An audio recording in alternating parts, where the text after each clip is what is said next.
So ఇప్పుడు మనము Vizag steel plant గురించి మాట్లాడుకుందాము. అప్పట్లో ప్రైవేటీకరణ జరుగుతుంది అన్నప్పుడు ఎన్నో చాలామంది ఫీల్ అయిపోయారు, దానికి నిరసనలు అన్నీ చాలా చూసాం మనము. అయితే కేంద్రం బీజేపీ వచ్చిన తర్వాత ఆర్థికంగా సహాయం చేస్తుంది అన్న మాట ఇచ్చింది కాబట్టి ఆ ప్రైవేటీకరణ అనే అంశం ఇంకా ఆగిపోయినట్టే అనుకోవచ్చా? ఏమంటారు? ప్రైవేటైజేషన్ అనేది ఆగదండి. ప్రైవేటైజేషన్ ఆగుతుంది అనేది భ్రమ. ఎందుకంటే ఎల్పిజి అనేది ఈ ప్రస్తుతం భారతదేశాన్ని నడిపిస్తున్నటువంటి ఇంధనం. అంటే ఎల్పిజి అంటే లిక్విడ్ పెట్రోలియం గ్యాస్ అని అనుకుంటారు, కానీ అది కాదు. లిబరలైజేషన్, ప్రైవేటైజేషన్, గ్లోబలైజేషన్, అది ఎల్పిజి. దాని మీదే నూతన ఆర్థిక వ్యవస్థ నిలబడి ఉంది.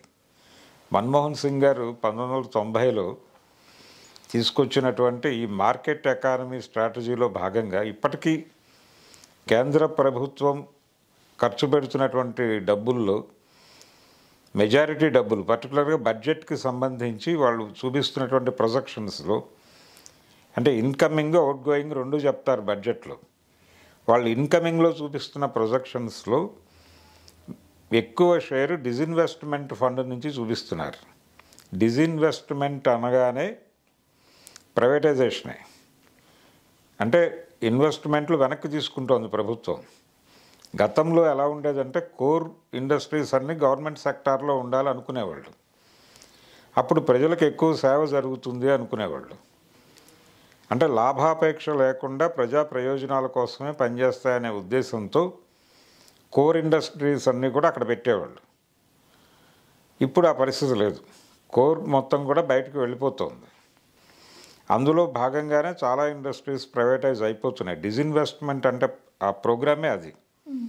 సో వైజాగ్ స్టీల్ ప్లాంట్ కూడా ప్రైవేటైజ్ అయిపోతుంది. ఇప్పుడు చంద్రబాబు నాయుడు గారికి వాళ్ళు 11,000 కోట్లు ఇప్పుడు దీనికోసం ఇచ్చారు. ప్లాంట్ని రీఆర్గనైజ్ చేయడం కోసం డబ్బులు రిలీజ్ అయినాయి. ఇది దాన్ని నిలబెడుతుంది. అంతవరకే నిలబెట్టిన తర్వాత నెమ్మదిగా దశల వారీగా అది తరలి వెళ్ళిపోతుంది. ఇది తప్పదు, ఇది అనివార్యం.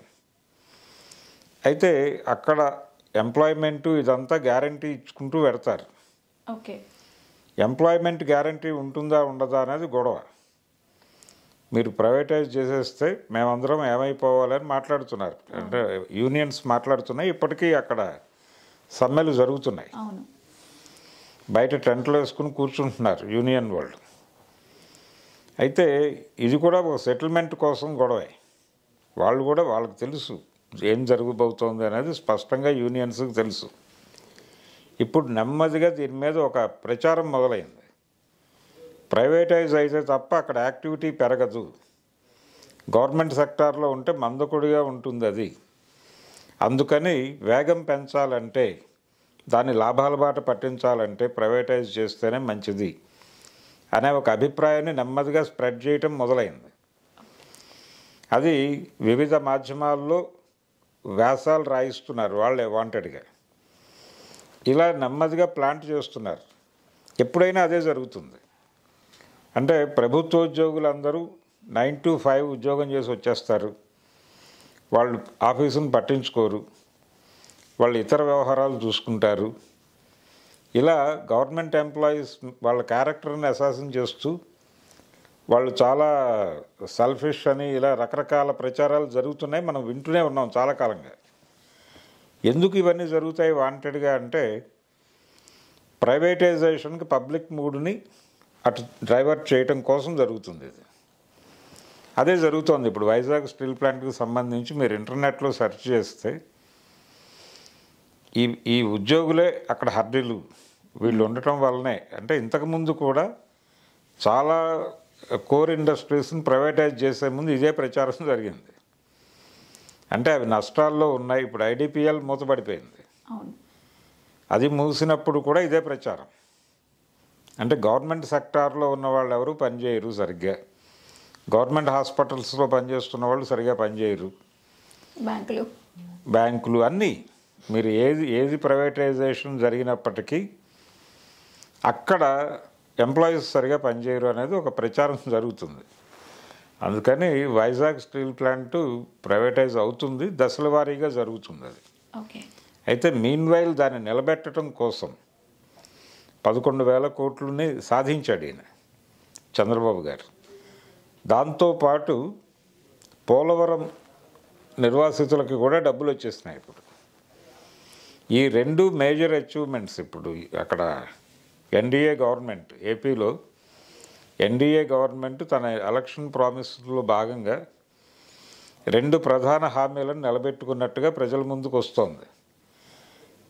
అందులో ఒకటి వైజాగ్ స్టీల్ ప్లాంట్కి మేము రిలీఫ్ ఇచ్చాము, రెండోది ఈ పోలవరం నిర్వాసితుల సమస్యని ఇంతకాలం తాత్సారం జరిగింది, ఇప్పుడు డబ్బులు స్ట్రైట్గా వచ్చేసినాయి, వాళ్ళ అకౌంట్లోకి వచ్చేసినాయి. వీటిని ప్రమోట్ చేసుకునే పనిలో ఉన్నారు వాళ్ళు. అందుకని ప్రస్తుతానికి ప్రైవేటైజేషన్ గురించి తక్కువ మాట్లాడదామని చెప్తున్నారు. అది నడుస్తూ ఉండగానే ప్యారలల్గా అండర్ కరెంట్లో గవర్నమెంట్లో ఉద్యోగులు సరిగా పనిచేయరు అనే ప్రచారం కూడా జరిగిపోతుంది. అంటే పబ్లిక్ మూడుని అటువైపుకు తీసుకెళ్తున్నారు. కొంచెం దశల వారీగా నెమ్మదిగా అది ప్రైవేట్ ట్రాక్ ఎక్కేస్తుంది. అది జరగబోయేది. సో మూమెంట్ అనేది ఇకపై మీరు చెప్తున్నట్టు దశల వారీగా జరిగినప్పుడు గవర్నమెంట్ స్టైల్లో కాకుండా ప్రైవేటైజేషన్ అయిపోయిన తర్వాత ఇంకా బాగా డెవలప్ అవుతుందని అనుకోవచ్చు అంటారు. డెవలప్ అవుతుందని చెప్తారు, ప్రైవేటైజ్ అయిపోతుంది. అయిపోయిన తర్వాత అలా ఉంటుంది అనేది అంటే అది ఒక కార్పొరేటైజ్ అవటమే. ఇప్పుడు ప్రభుత్వాలు, కేంద్ర ప్రభుత్వం కావచ్చు, రాష్ట్ర ప్రభుత్వాలు కావచ్చు, ఇవన్నీ కూడా కార్పొరేట్లను ఫెసిలిటేట్ చేసే ఒక ఏజెన్సీలుగా మారిపోయినాయి ప్రభుత్వాలు. ఎందుకు మారిపోయినాయో అందరికీ తెలుసు. లిబరలైజ్డ్ ఎకానమీలో అదే లిబరలైజేషన్ అంటే అదే. ప్రభుత్వం వ్యాపారం ఎందుకు చేయాలి, పరిపాలన కదా చేయాల్సిందే అని ఒక ఆర్గ్యుమెంట్ పట్టుకొచ్చారు. అందుకని ఇవన్నీ మాట్లాడటం వెనకాల ఏంటంటే ప్రభుత్వం నెమ్మదిగా అన్ని సెక్టార్ల నుంచి బయటకు వచ్చేయటం. విద్యా వైద్య రంగాల నుంచి ఆల్రెడీ బయటకు వచ్చేసింది. విద్యా వైద్య రంగాల నుంచి బయటకు రావటమే చివరి ఇది. దీనికంటే ముందు చాలా కోర్ ఏరియాల నుంచి బయటకు వచ్చేసింది గవర్నమెంట్.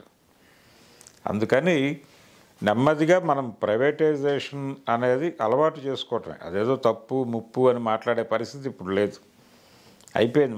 నా జీవితాల్లోకి వచ్చేసి చాలా కాలం అయింది. అది 90 నుంచి ఇప్పటికి అంటే దాదాపు 34 ఏళ్ళు అయిపోయింది. ఇంకా ప్రైవేటైజేషన్ గురించి ఇండియాలో మాట్లాడుకుంటున్నారా అని చెప్పి చాలా ఆశ్చర్యంగా చూస్తారు. మనం వరల్డ్ బ్యాంక్ రూల్లో ఉన్నాం. ఇక్కడ పార్టీలు మారతాయి తప్ప పాలన మారదు. ఏ పార్టీ అయినా ఒకేలా పరిపాలిస్తుంది.